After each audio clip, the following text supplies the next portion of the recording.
ഈ ഗ്രാമത്തിൽ നിന്ന് യേശുക്രിസ്തുവിനെ പ്രസംഗിക്കുവാൻ ഞങ്ങൾക്ക് ഭാഗ്യം ലഭിച്ചിട്ടുണ്ട് എന്നുള്ളതിൽ ഉപരി 2000 കോവിഡ് നമ്മെ ബാധിച്ച് നമ്മെ ലോക്ക്ഡൌണിൽ ആക്കുന്നതിന് മുൻപുള്ള നാളുകൾ ഈ പ്രദേശത്തുള്ള ഓരോ വീടുകളിലും കയറി വന്ന് നിങ്ങളെ മുഖപരിചയമാകുവാനും യേശുക്രിസ്തുവിനെ കുറിച്ചുള്ള സ്നേഹത്തിന്റെ സന്ദേശം നിങ്ങളുടെ ശ്രദ്ധയിൽപ്പെടുത്തുവാനും ഞങ്ങൾക്ക് ഭാഗ്യം ലഭിച്ചിട്ടുണ്ട്.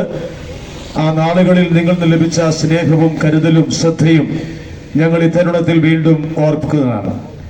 ചില നാളുകൾക്ക് ശേഷം ഒരുപക്ഷെ ഭവനങ്ങൾ സന്ദർശിച്ച് സംസാരിക്കാനുള്ള സാവകാശം നമുക്ക് മുൻപിൽ ഇല്ല എന്നുള്ളത് യാഥാർത്ഥ്യമായിരിക്കുമ്പോൾ തന്നെ ഞങ്ങൾ മാത്രമല്ല ഈ ഗ്രാമങ്ങളിലൂടെ ഈ വഴിയോരങ്ങളിലൂടെ ദിനംപ്രതി എന്ന വണ്ണം സുവിശേഷം ഉദ്ഘോഷിക്കപ്പെട്ടുകൊണ്ടിരിക്കുകയാണ്. അതിന് അതിന് സഭാ വ്യത്യാസമില്ലാതെ ക്രൈസ്തവ സന്ദേശവുമായി ഈ വഴിയോരങ്ങളിലൂടെ യേശുക്രിസ്തുവിന്റെ സ്നേഹത്തെ ഉൾക്കൊണ്ട നിരവധി ആളുകൾ സംഗീതത്തിലൂടെയും സന്ദേശത്തിലൂടെയും യേശുക്രിസ്തുവിനെ കുറിച്ച് ഉദ്ഘോഷിച്ചുകൊണ്ടിരിക്കുന്നു. എന്തുകൊണ്ടാണ് യേശുക്രിസ്തുവിനെ ഈ നിലയിൽ പാടുകയും പ്രസംഗിക്കുകയും ചെയ്യുന്നത്? എന്റെ പ്രിയ സഹോദരൻ ഇവിടെ വളരെ മനോഹരമായ ഒരു ഗാനം ആലപിക്കാനായിട്ട് ഇടയായി തീർന്നു. എന്തോ ഒരു അത്ഭുത പുരുഷനാണ് കർത്താവായ യേശുക്രിസ്തു. യേശുക്രിസ്തുവിന്റെ മഹാത്മ്യത്തെ കുറിച്ച് എത്ര പാടിയാലും എത്ര പ്രസംഗിച്ചാലും എത്ര എഴുതിയാലും തീരുകയില്ല.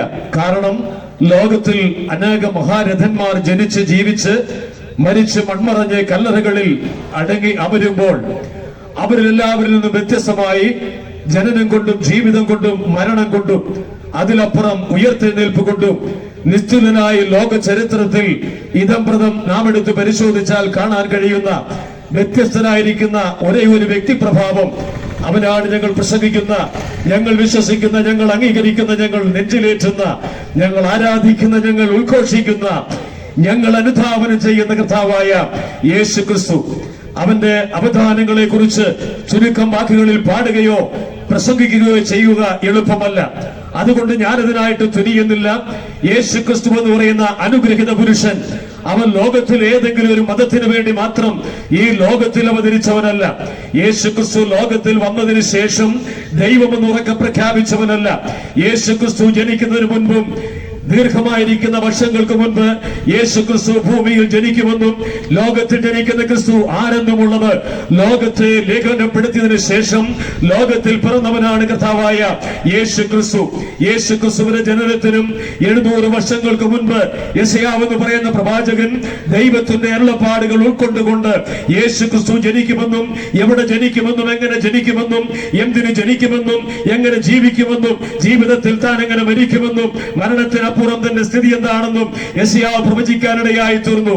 അതിനു മുൻപ് 1000 വർഷങ്ങൾക്ക് മുൻപ്, ഏതാണ്ട് യേശുക്രിസ്തുവിന്റെ ജനനത്തിനും 1000 വർഷങ്ങൾക്ക് മുൻപ് ദാവീദ് എന്ന് പറയുന്ന ഇസ്രായേലിന്റെ രാജാവ് പ്രവചനാത്മാവിൽ യേശുക്രിസ്തുവിന്റെ ജനനത്തെ കുറിച്ച് രേഖപ്പെടുത്തുവാൻ ഇടയായി തീർന്നു. അതിനു മുൻപ് ലോകം കണ്ട അനുഗ്രഹീത പ്രവാചകന്മാരിൽ ഏറ്റവും ഉന്നത ശ്രേണിയിൽപ്പെട്ടവനായിരിക്കുന്ന മോശ എന്ന് പറയുന്ന പ്രവാചകൻ അദ്ദേഹം രേഖപ്പെടുത്തുവാനിടയായി തീർന്നു. എന്നെ ഒരു പ്രവാചകനെ ലോകത്തിനു വേണ്ടി ദൈവം അവതരിപ്പിക്കുവാൻ പോകുന്നു.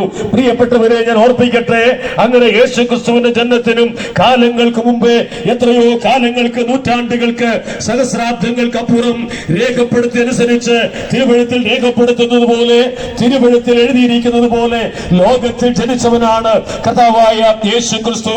അതുകൊണ്ട് യേശുക്രിസ്തുവിന്റെ ജനനം അതീവ നിസ്തുല്യമാണ്. അവനെ പോലെ നിസ്തുല്യനായിരിക്കുന്ന മറ്റൊരു വ്യക്തി പ്രഭാവത്തെ ഈ ലോകത്തിൽ ഇതംപ്രദം എവിടെ പരിധിയാലും കാണുവാൻ കഴിയുകയില്ല. ഈ ലോകത്തിൽ അനേക മഹാരഥന്മാർ ഇവിടെ ജനിച്ച് ജീവിച്ച് ലോകത്തിൽ വ്യത്യസ്തങ്ങളായിരിക്കുന്ന അത്ഭുതങ്ങളും ഒരുപക്ഷെ ശ്രദ്ധേയങ്ങളായിരിക്കുന്ന കാര്യങ്ങൾ ഇവിടെ നടത്തിയിട്ടുണ്ട്. ഈ ലോകത്തിൽ നിരവധി രാഷ്ട്ര തലവന്മാർ വന്ന് ലോകത്തിൽ വലിയ വലിയ വ്യത്യാസങ്ങളും വ്യതിയാനങ്ങളും വരുത്തി ലോക ജനത്തിന്റെ ജനശ്രദ്ധ പിടിച്ചിട്ടുണ്ട്. അതുപോലെ നിരവധി സാഹിത്യകാരന്മാർ, അങ്ങനെ വാക്കുകൾ പറയുവാൻ എനിക്ക് നിവൃത്തിയില്ല. പ്രിയപ്പെട്ടവരെ, വ്യത്യസ്ത തുറകളിലുള്ള അനേക വ്യക്തികൾ ഈ ലോകത്തിൽ ജനിച്ച് ജീവിച്ച് മരിച്ചിട്ടുണ്ട് എന്നുള്ളത് യാഥാർത്ഥ്യമാണ്. എന്നാൽ അവരെല്ലാവരും ജനനത്തിനും ജീവിതത്തിനും മരണത്തിനും അപ്പുറം അവരെല്ലാവരും മരിച്ച് കല്ലറകളിൽ അടക്കപ്പെട്ടു. മാത്രമല്ല, അവരാരും ജനിക്കുന്നതിന് മുൻപ് അവർ ജനിക്കുമെന്നോ അവരുടെ പേരെന്തായിരിക്കുമെന്നോ അവരെവിടെ ജനിക്കുമെന്നോ അവരെങ്ങനെ ജീവിക്കുമെന്നോ അവരുടെ ജീവിതത്തിന്റെ അവസാനം എങ്ങനെയാണെന്നോ അതിനപ്പുറം എന്താണെന്നോ അവരാരെ കുറിച്ചും രേഖപ്പെടുത്തിയിട്ടില്ല. ലോകത്തെ കിടുകിട വിറപ്പിച്ച നെപ്പോളിയൻ, അലക്സാണ്ടർ, അങ്ങനെയുള്ള മഹാന്മാരായിരിക്കുന്ന ചക്രവർത്തിമാർ ലോകത്തെ ഞെട്ടിച്ചിട്ടുണ്ട്. ലോകത്തിൽ അനേക കാര്യങ്ങൾ അവർ ചെയ്തിട്ടുണ്ട്. പക്ഷേ അവരെല്ലാം കാലയവനികയ്ക്കപ്പുറത്തേക്ക് മാറ്റപ്പെട്ടപ്പോൾ കാലാതീതനായിരിക്കുന്ന കർത്താവായ യേശു ക്രിസ്തു 2000 വർഷങ്ങൾക്ക് മുമ്പ് ഈ ഭൂപ്പരപ്പിലേക്ക് വന്നു. പ്രിയപ്പെട്ടവരെ, ഞങ്ങൾ എന്തുകൊണ്ട് ഇവിടെ ഒന്ന് പ്രസംഗിക്കുന്നു എന്ന് ചോദിച്ചാൽ, ഇവിടെ ഒന്ന് പ്രസംഗിക്കണമെന്ന് ഞങ്ങളെ അധികാരപ്പെടുത്തി അയച്ചവൻ പറഞ്ഞതുകൊണ്ടാണ്. ഒരുപക്ഷെ നിങ്ങൾ ചോദിക്കും, ആരാണ് അധികാരപ്പെടുത്തി അയച്ചത്? കർത്താവായ യേശു ക്രിസ്തു, കാലം കണ്ട കരുത്തനായിരിക്കുന്ന പുരുഷവിശേഷമായ കർത്താവായ യേശു ക്രിസ്തു ജനിച്ചു ജീവിച്ച് മരിച്ച് അവൻ മൺമറഞ്ഞവനല്ല. മരണത്തെ വെന്ന് 3-ാം നാൾ ഉയർത്തെഴുന്നേറ്റ് തന്റെ ശിഷ്യഗണങ്ങൾക്ക്, തന്റെ അനുചരന്മാർക്ക് പ്രത്യക്ഷനായി അവൻ സ്വർഗാരോഹണം ചെയ്യുമ്പോൾ അവൻ ഇങ്ങനെ പറഞ്ഞു, ഭൂലോകത്തിന്റെ അറ്റത്തോളം നിങ്ങൾ എന്റെ സാക്ഷികളാകണം. ലോകത്തോട് നിങ്ങൾ എന്നെ കുറിച്ച് പ്രസംഗിക്കണം. അതുകൊണ്ട് പ്രിയപ്പെട്ടവരെ, ഞാൻ ഇങ്ങനെ പറയട്ടെ, അധികാരമുള്ളവൻ ഈ ലോകത്തിലേക്ക് അയച്ചിരിക്കുന്നു. ഇങ്ങനെയാണ് നാം വായിക്കുന്നത്. അവൻ ഇങ്ങനെയാണ് പറഞ്ഞത്, സ്വർഗത്തിലും ഭൂമിയിലും സകല അധികാരവും എനിക്ക് നൽകപ്പെട്ടിരിക്കുന്നു. ആകയാൽ നിങ്ങൾ പുറപ്പെട്ട് ലോകത്തിന്റെ അറ്റത്തോളം സുവിശേഷം ഉദ്ഘോഷിക്കണം. അവൻ ഞങ്ങളെ അയക്കുന്നതിന് മുൻപും പ്രിയപ്പെട്ടവരെ, അവനെ ഈ ലോകത്തിലേക്ക് അയച്ചു. അവനിലേക്ക് അയച്ച വലിയവനായിരിക്കുന്ന ദൈവം എന്തിനാണ് ലോകത്തിലേക്ക് അവനെ അയച്ചത്? അവനെ ലോകത്തിലേക്ക് അയച്ചത് ഞാനും നിങ്ങളും ഇവിടെ ജനിച്ച് ജീവിക്കാൻ വേണ്ടി. ഇവിടെ ജനിക്കുമ്പോൾ ഈ ഭൂപ്പരപ്പിൽ ജനിച്ച് ജീവിച്ചിട്ട് മരിച്ചിട്ട് ഉയർത്തെഴുന്നേൽക്കുവാനായിട്ട് ഇവിടെ വന്ന് ജനിക്കുകയും ഇവിടെ ജീവിക്കുകയും, ജനിക്കുന്നതിന് മുൻപ് മരിക്കുമെന്നും എങ്ങനെ മരിക്കുമെന്നും എന്തിനു മരിക്കുമെന്നും മരണത്തിനപ്പുറം എന്താണെന്നും അവയെല്ലാം രേഖപ്പെടുത്തിയതുപോലെ നാം വായിക്കുന്നതിനെയാണ്. തിരുവെഴുത്തുകളും പ്രകാരം ജനിച്ച്, തിരുവെഴുത്തുകളും പ്രകാരം ജീവിച്ച്, തിരുവെഴുത്തുകളും പ്രകാരം മരിച്ചിട്ട്, തിരുവെഴുത്തുകളും പ്രകാരം ഉയർത്തെഴുന്നേറ്റ് ഇന്നും ജീവിക്കുന്നവൻ മാത്രമല്ല, തിരുവെഴുത്തുകളും പ്രകാരം മടങ്ങി വരുവാൻ പോകുന്ന കർത്താവായ യേശു ക്രിസ്തു അവൻ നിസ്തുല്യവാനാണ്. എന്തിനാണ് യേശു ക്രിസ്തു ലോകത്തിലേക്ക് വന്നത്? വിശുദ്ധ ബൈബിൾ ഞാൻ ചുരുക്കം വാക്കുകളിൽ പറയാം. ഇങ്ങനെ പറയുന്നു, ക്രിസ്തു യേശു പാപികളെ രക്ഷിപ്പാൻ ലോകത്തിൽ വന്നു എന്നുള്ളത് വിശ്വാസ്യവും എല്ലാവരും അംഗീകരിപ്പാൻ യോഗ്യമായിരിക്കുന്ന വചനം തന്നെ. യേശു ലോകത്തിലേക്ക് വന്നത് പാപികളെ രക്ഷിപ്പാനാണ്. ആരാണ് പാപികൾ? പ്രിയപ്പെട്ടവരെ, ഇവിടുത്തെ ക്രൈസ്തവ മതത്തിൽപ്പെട്ടവരും ഇവിടുത്തെ ഹൈന്ദവ മതത്തിൽപ്പെട്ടവരും ഇവിടുത്തെ ഇസ്ലാം മതത്തിൽപ്പെട്ടവരും ഈ ലോകത്തിലുള്ള ഏത് മതത്തിൽപ്പെട്ടവരായിരുന്നാലും മനുഷ്യകുലത്തിൽ നിന്ന് പിറന്ന ഏതൊരു വ്യക്തിയും പാപിയാണെന്ന് ബൈബിൾ മാത്രമല്ല ഇതര ഗ്രന്ഥങ്ങളെല്ലാം ഒന്നോടെ പറയുകയാണ്. മനുഷ്യൻ പാപിയാണ്, മനുഷ്യൻ പാപിയാണെന്നുള്ളത് എല്ലാ ഗ്രന്ഥങ്ങളും ഒന്നുപോലെ പറയുമ്പോൾ പാപത്തിന്റെ പരിഹാരം എന്താണ് എന്നുള്ളതിന് ഓരോ മതങ്ങൾക്കും വിഭിന്നങ്ങളായിരിക്കുന്ന അഭിപ്രായങ്ങളാണ് പറയുവാനായിട്ടുള്ളത്. അവയെല്ലാം അഭിപ്രായങ്ങൾ പറയുമ്പോൾ യേശു ക്രിസ്തു ഒരു മതസ്ഥാപകനല്ല, അവനൊരു മതം സ്ഥാപിച്ചിട്ടില്ല. ക്രിസ്തു എന്താണ് പറഞ്ഞത്? ഞാൻ തന്നെ വഴിയും സത്യവും ജീവനുമാകുന്നു. ഈ ലോകത്തിലേക്ക് മാർഗമായി വന്നവൻ, മാർഗദർശിയായിരിക്കുന്ന ക്രിസ്തു, അവൻ മനുഷ്യനെ ദൈവത്തിലേക്ക് അടുപ്പിക്കുന്നവനാണ്. അവരെന്താണ് പറയുവാനായിട്ടുള്ളത്? മനുഷ്യൻ പാപിയാണെന്ന് പറയുക മാത്രമല്ല, പാപിയായിരിക്കുന്ന മനുഷ്യന് പാപത്തിന് പരിഹാരമുണ്ട്. എന്താണ് പാപത്തിന്റെ പരിഹാരം? കർമ്മങ്ങളോ അതുപോലെ തന്നെ നേർച്ചകളോ കാഴ്ചകളോ നോമ്പുകളോ നമസ്കാരങ്ങളോ അങ്ങനെയുള്ള എന്തെങ്കിലും ആണെന്നല്ല. മനുഷ്യന്റെ കൈക്കരുത്ത് കൊണ്ടോ മനുഷ്യന്റെ അധ്വാനം കൊണ്ടോ മനുഷ്യന്റെ നേട്ടങ്ങൾ കൊണ്ടോ വെട്ടിപ്പിടിക്കാമെന്നല്ല പറയുന്നത്. അതെല്ലാം ഈ ലോകത്തിലെ മതങ്ങൾ പറയുന്നു. അവയെല്ലാം അമ്പേ പരാജയങ്ങളാണ്. നമുക്കറിയാം, വ്യത്യസ്തങ്ങളായിരിക്കുന്ന മതങ്ങൾ മനുഷ്യന്റെ പാപത്തിനു വേണ്ടി കർമ്മങ്ങളും അനുഷ്ഠാനങ്ങളും പറയുമ്പോൾ ആ മതങ്ങൾ തന്നെ പറയുകയാണ്, ഇവയൊന്നും പാപത്തിന് മതിയാ മതിയാകുന്നതല്ല, പര്യാപ്തമായിരിക്കുന്നില്ല എന്ന് ആ മതങ്ങൾ തന്നെ പറയുമ്പോൾ, പ്രിയപ്പെട്ടവരെ, ലോകത്തിലേക്ക് വന്ന ക്രിസ്തു അവൻ പറയുകയാണ്, ജീവിച്ചിരുന്നതിൽ വിശ്വസിക്കുന്നവൻ മരിച്ചാലും ജീവിക്കും. പാപത്തിന് പരിഹാരം യേശു ക്രിസ്തുവിലുണ്ട്. അത് ലോകത്തോട് ഉറക്കെ പ്രസ്താവിച്ച ഏക വ്യക്തി കർത്താവായ യേശു ക്രിസ്തുവാണ്. ഞാൻ ഇങ്ങനെ പറയട്ടെ, പാപിയെ രക്ഷിപ്പാൻ ലോകത്തിൽ വന്നവൻ ലോകത്തിൽ വന്നതുകൊണ്ട് മാത്രം പാപിയെ രക്ഷിക്കുകയില്ല. പ്രിയപ്പെട്ടവരെ, അവൻ ചെയ്ത അത്ഭുതങ്ങൾ, അവൻ ചെയ്ത അടയാളങ്ങൾ, അവൻ ചെയ്ത വീര്യപ്രവൃത്തികൾ, ഇതൊന്നും പാപത്തിന് പരിഹാരമായിരുന്നില്ല. തന്റെ ദൈവത്വത്തെ തിരുവെഴുത്തിന പ്രകാരം ലോകത്തിൽ വെളിപ്പെടുത്തിക്കൊണ്ട് യേശു തന്റെ പ്രവൃത്തികൾ ലോകത്തിൽ ചെയ്തു. യേശു ചെയ്ത പ്രവൃത്തികൾ പോലെ അത്ഭുതങ്ങളെ പോലെയുള്ള നിരവധി അത്ഭുതങ്ങളും പ്രവൃത്തികളും മറ്റനേകരും ചെയ്തിട്ടുണ്ട്. അതുകൊണ്ട് അത്ഭുതങ്ങളുടെ ക്രിസ്തുവിനെയല്ല ഞങ്ങൾ പ്രസംഗിക്കുന്നത്. പിന്നെയോ പാപത്തിന് പരിഹാരം വരുത്തിയ ഒരേ ഒരു വ്യക്തി, അവനായിരിക്കുന്ന കർത്താവായ യേശു ക്രിസ്തുവിനെ കുറിച്ച് അവൻ മനുഷ്യന്റെ മുഖത്ത് നോക്കി മനുഷ്യൻ പാപിയാണെന്ന് പറയുക മാത്രമല്ല, അവൻ പറയുകയാണ് പാപത്തിന്റെ പരിഹാരമുണ്ട്. പാപത്തെ നീക്കുവാൻ അവൻ ലോകത്തിലേക്ക് വന്നു. പാപത്തിന്റെ പരിഹാരത്തിന് വേണ്ടിയാണ് അവൻ കാൽവരി കുലമരത്തിൽ മരിക്കുന്നത്. പ്രിയപ്പെട്ടവരെ, നിങ്ങൾ ശ്രദ്ധിക്കണം, ഞങ്ങളുടെ പറയുന്ന വാക്കുകൾ ഏതെങ്കിലും മതത്തെ കുറിച്ചല്ല. ഞങ്ങൾക്കൊരു മതത്തെ കുറിച്ചും പറയുവാനായിട്ടില്ല. ഞങ്ങൾക്ക് പറയുവാനുള്ളത് ഞങ്ങൾ പാടിയതുപോലെ അതീവ നിശ്ചലനായിരിക്കുന്ന ക്രിസ്തുവിനെ കുറിച്ചാണ്. അവൻ മനുഷ്യനെ മുഖം നോക്കാതെ, മുഖപക്ഷം കൂടാതെ, ആരുമാകട്ടെ, പണ്ഡിതനോ പാമരനുമാകട്ടെ, പണക്കാരനോ പാവപ്പെട്ടവരുമാകട്ടെ, കറുത്തവനോ വെളുത്തവനുമാകട്ടെ, ഏത് വ്യക്തിത്വങ്ങളാണെങ്കിലും മനുഷ്യന്റെ മുഖത്ത് നോക്കി, അവൻ മഹാപുരോഹിതനായിരുന്നാലും, അവൻ ജനത്തിന്റെ ശ്രേഷ്ഠനായിരുന്നാലും, രാജാവായി ജീവിക്കുന്നവനായാലും, അവന്റെ മുഖത്ത് നോക്കിക്കൊണ്ട് യേശു പറഞ്ഞു, നീ പാപിയാണെന്ന് പറഞ്ഞു. പാപിയാണെന്ന് പറയുക മാത്രമല്ല, നിന്റെ പാപത്തിന് പരിഹാരമുണ്ട്. അതാണ് കർത്താവിന്റെ പ്രസ്താവന എന്ന് പറയുന്നത്. പ്രിയപ്പെട്ടവരെ, അവൻ പീലാത്തോസിന്റെ ന്യായാസനത്തിന് മുമ്പിൽ വലിച്ചിഴച്ചു കൊണ്ടുചെന്നു. അക്കാലത്തെ യഹൂദ മതത്തിന്റെ നേതാക്കന്മാർ അവനെ പീലാത്തോസിന്റെ ന്യായാസനത്തിന്റെ മുൻപാകെ കൊണ്ടുചെന്നെത്തിച്ചു. പീലാത്തോസ് അവനെ വിസ്തരിച്ചു. അവനിൽ അവർ ചുമത്തിയ കുറ്റങ്ങൾ കാണാൻ കഴിഞ്ഞില്ല. ഹെരോദാവ് എന്ന് പറയുന്ന രാജാവിന്റെ മുമ്പിൽ കൊണ്ടു നിർത്തി. ആ രാജാവിനും അവരെ പരതിയിട്ട് കുറ്റം കണ്ടെത്താൻ കഴിഞ്ഞില്ല. പീലാത്തോസ് എങ്ങനെയാണ് പറയുന്നത്? നിങ്ങൾ അവനെ എന്റെ അടുക്കൽ കൊണ്ടുവന്നു, ഞാൻ അവനൊരു കുറ്റവും കണ്ടില്ല, ഹെരോദാവും കണ്ടില്ല, അതുകൊണ്ട് ഞാൻ അവനെ അടിപ്പിച്ചിട്ടങ്ങ് വിട്ടയക്കും. അവർ പറഞ്ഞു, അങ്ങനെ ചെയ്യാൻ പാടില്ല. യേശുവിന്റെ മുൻപാകെ പീലാത്തോസ് പിന്നെയും പ്രത്യക്ഷനായി ചോദിച്ചു, നിന്നെ വിട്ടയക്കുവാനും നിന്നെ ക്രൂശിപ്പാനും എനിക്ക് അധികാരമുണ്ടെന്ന് അറിയുന്നില്ലയോ? യേശു വളരെ സ്വാന്തനമായിരിക്കുന്ന അവസ്ഥയിൽ പീലാത്തോസോട് ഇങ്ങനെ പറഞ്ഞു, മുകളിൽ അധികാരം കിട്ടിയില്ലെങ്കിൽ എന്റെ മേൽ നിനക്കൊന്നും ചെയ്യുവാൻ കഴിയുകയില്ല. എന്റെ രാജ്യം ഐഹികമല്ല. എന്റെ രാജ്യം ഐഹികമായിരുന്നുവെങ്കിൽ എന്റെ സേവകർ പോരാടുമായിരുന്നു. എന്റെ പ്രിയപ്പെട്ടവരെ, മരിക്കാൻ ലോകത്തിൽ വന്നവരെ മരിക്കാതിരിക്കാൻ പീലാത്തോസ് ആഗ്രഹിക്കുന്നെങ്കിൽ, അവനെ വിടുവിക്കുവാൻ പീലാത്തോസ് ആഗ്രഹിക്കുന്നെങ്കിൽ, അവൻ വിടുവിക്കപ്പെട്ടാൽ മരണം കൊടുത്തു തീർത്തില്ലെങ്കിൽ മനുഷ്യവർഗത്തിന്റെ പാപം പരിഹരിക്കുകയില്ല എന്നുള്ള യാഥാർത്ഥ്യത്തെ ഉൾക്കൊണ്ടുകൊണ്ട് കർത്താവായ യേശു ക്രിസ്തു സ്വയം തന്നെ താൻ ഏൽപ്പിച്ചു കൊടുത്തു. പ്രിയപ്പെട്ടവരെ, യേശു ക്രിസ്തുവിന്റെ മരണം ഒരു കൊലപാതകമായിരുന്നില്ല. യേശു ക്രിസ്തുവിന്റെ മരണം ഒരു രക്തസാക്ഷിത്വ മരണമായിരുന്നില്ല. യേശു ക്രിസ്തുവിന്റെ മരണം ഒരു അപ്രതീക്ഷിതമായിരുന്ന ഒരു മരണമായിരുന്നില്ല. യേശു ക്രിസ്തുവിന്റെ മരണം പ്രായശ്ചിത്ത മരണമായിരുന്നു. ആർക്കു വേണ്ടിയുള്ള പ്രായശ്ചിത്തം? എനിക്ക് വേണ്ടി മാത്രമല്ല, ഇവിടെ നിൽക്കുന്ന ഒരു പറ്റം ചെറുപ്പക്കാരുടെ മാത്രമല്ല, ക്രൈസ്തവ നാമധായ ധാരികൾക്ക് വേണ്ടി മാത്രമല്ല, ലോകത്തെവിടെയുമുള്ള മതവർഗവർണ്ണ വ്യത്യാസം കൂടാതെ സകല മനുഷ്യവർഗത്തിനും വേണ്ടി ഒരുക്കപ്പെട്ട രക്ഷയാണ്. വിശുദ്ധ ബൈബിൾ ഇങ്ങനെ പറയുന്നു, അവന്റെ ജനനത്തെങ്കിൽ ഇങ്ങനെയാണ് വിളിച്ചു പറഞ്ഞത്, സർവ്വജനത്തിനും ഉണ്ടാകുവാനുള്ള മഹാസന്തോഷം ഇന്ന് ഞാൻ നിങ്ങളോട് ഉദ്ഘോഷിക്കുന്നു.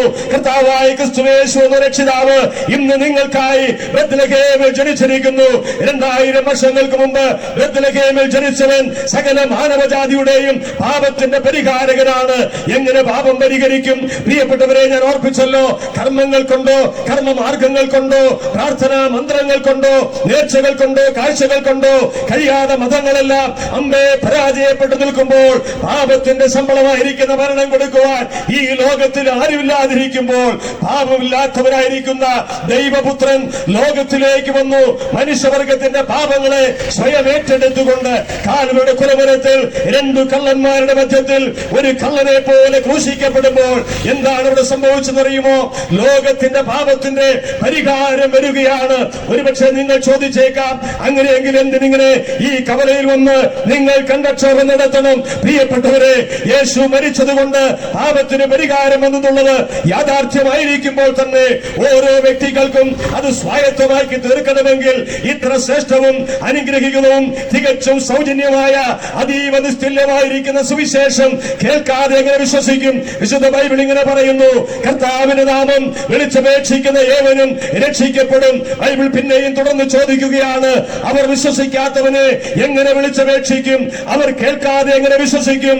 ആര് മരിക്കാതെ എങ്ങനെ പ്രസംഗിക്കും? പ്രിയപ്പെട്ടവരെ, അതുകൊണ്ട് ഓർപ്പിക്കട്ടെ, സ്വർഗത്തിനും ഭൂമിക്കും നാഥനായിട്ടുള്ള, സ്വർഗത്തിലും ഭൂമിയിലും സകല അധികാരങ്ങളും കരഗതമാക്കിയിട്ടുള്ള, മരണത്തെ വന്ന് ഉയർച്ചെന്നേറ്റ് ജീവിക്കുന്ന കർത്താവായ യേശു ക്രിസ്തു അധികാരപ്പെടുത്തി എടുത്തി ലോകത്തെവിടെയും പ്രസംഗിക്കുവാൻ പറഞ്ഞ വാക്കുകൾ കൊണ്ടുകൊണ്ട് ഈ തോവാളപ്പടിയിലും ഈ ശബ്ദവാഹിനിയുടെ ശബ്ദപരിധിയിൽ ഞങ്ങളെ കേൾക്കുന്ന പ്രിയപ്പെട്ടവരെ, ഞാൻ ഇങ്ങനെ പറയട്ടെ, അല്ലല്ല, നിങ്ങൾ മാനസാന്തരപ്പെടാഞ്ഞാൽ അങ്ങനെ തന്നെ നിങ്ങൾ നശിച്ചു പോകും. കാരണം മറ്റൊന്നല്ല, കാൽവരിയുടെ കുലമരത്തിൽ പാപമില്ലാത്തവനായ പവിത്രനായ പരിശുദ്ധനായ പൂനിലാവ് പോലെ നിർമ്മലനായ, പാപമെന്തെന്ന് അറിഞ്ഞിട്ടില്ലാത്ത, പാപം ചെയ്തിട്ടില്ലാത്ത, വഞ്ചനയില്ലാത്ത ഒരുവൻ 2 കള്ളന്മാരുടെ മധ്യത്തിൽ മരിച്ചത് എന്റെയും നിന്റെയും പാപത്തെ പേറിക്കൊണ്ടാണ്. ഞാൻ നീ എന്താണ് ചെയ്യേണ്ടത്?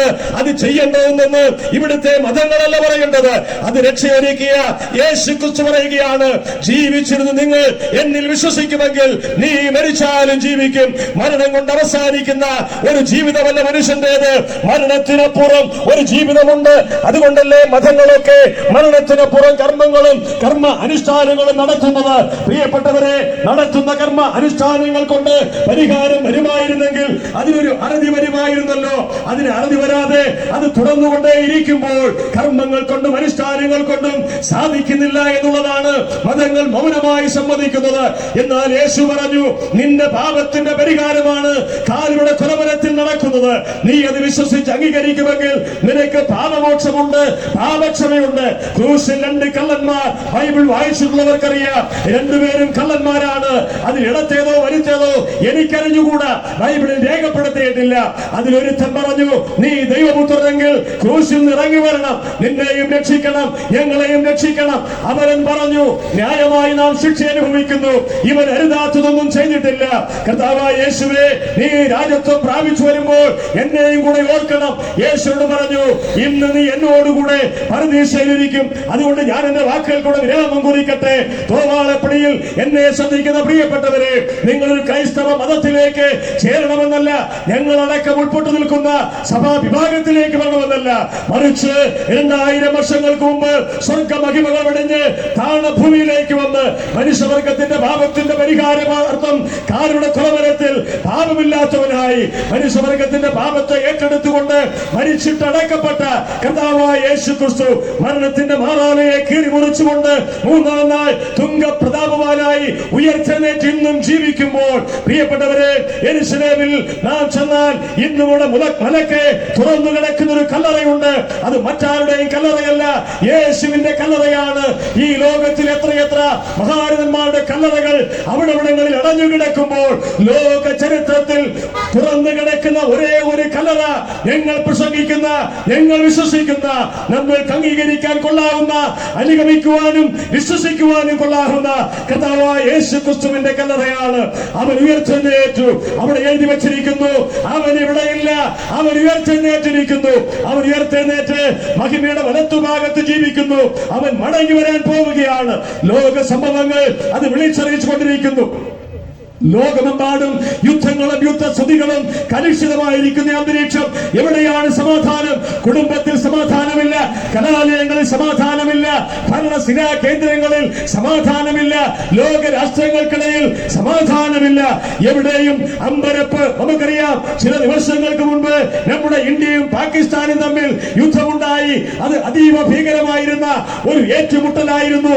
ഏതായാലും നിരവധി ആളുകളുടെ പ്രാർത്ഥനയും ദൈവ പദ്ധതിയും നിമിത്തം അത് യാതൊരു വലിയ വിപത്തിലേക്ക് പോകാതെ ശാന്തതയിലേക്ക് വന്നു. നമ്മുടെ ഇന്ത്യ മഹാരാജ്യത്തിന്റെ കൈക്കരുത്തത്ര വലുതെന്നുള്ളത് ലോക രാഷ്ട്രങ്ങൾക്കിടയിൽ ശ്രദ്ധിക്കപ്പെടുവാനിടയായി തീർന്നു. പ്രിയപ്പെട്ടവരെ, ശാസ്ത്രം പുരോഗമിച്ചാലും ഏതെല്ലാം നേട്ടങ്ങൾ കൈവരിച്ചാലും മനുഷ്യനെ മരണത്തിനപ്പുറത്തേക്ക് കൊണ്ടുപോകുവാൻ ഇവയ്ക്കൊന്നും സാധിക്കുകയില്ല.